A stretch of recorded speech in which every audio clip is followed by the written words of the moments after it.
ഗസാലി ഇമാമിൻ്റെ ചരിത്രത്തിൽ പറയുന്നുണ്ട്, ഒരു വിരുന്നുകാരനെയും കൊണ്ട് ഭാര്യയെ ഏൽപ്പിച്ചു.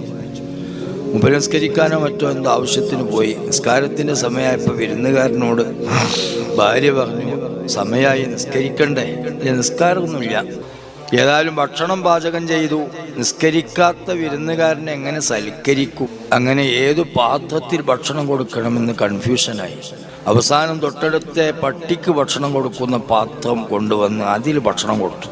കാരണം നിസ്കരിക്കുന്നവർ കൈയിട്ട് കിളമ്പിയ ഒരു പാത്രം അത് പറ്റൂല ഇവന്. ഗസാലി ഇമാം വന്നു കഥയൊക്കെ പറഞ്ഞു. ഭാര്യ നല്ല ആളെ കൊടുന്നാക്കിയത്, അയാൾക്ക് നിൽക്കാറൊന്നുമില്ല. ഉടനെ ചോദിച്ചു, ഏത് പാത്രത്തിലാണ് ഭക്ഷണം കൊടുത്തത്? അപ്പോൾ ഭാര്യ പറഞ്ഞു, എനിക്ക് പയച്ചിട്ടില്ല, ഞാൻ തൊട്ടടുത്ത പട്ടിക്ക് ഭക്ഷണം കൊടുക്കുന്ന പാത്രത്തിലാണ് ഭക്ഷണം കൊടുത്തതെന്നാണ്. ഗസാലി ഇമാം എന്ത് ചെയ്തു അറിയോ? ആ പാത്രം എടുത്ത് ചവിട്ടിപ്പൊളിച്ച് ദൂരെ എറിഞ്ഞിട്ട് പറഞ്ഞു, ഇനി ഇതിൽ ഒരു പട്ടിക്ക് ഭക്ഷണം കഴിക്കാൻ പറ്റില്ല എന്ന്.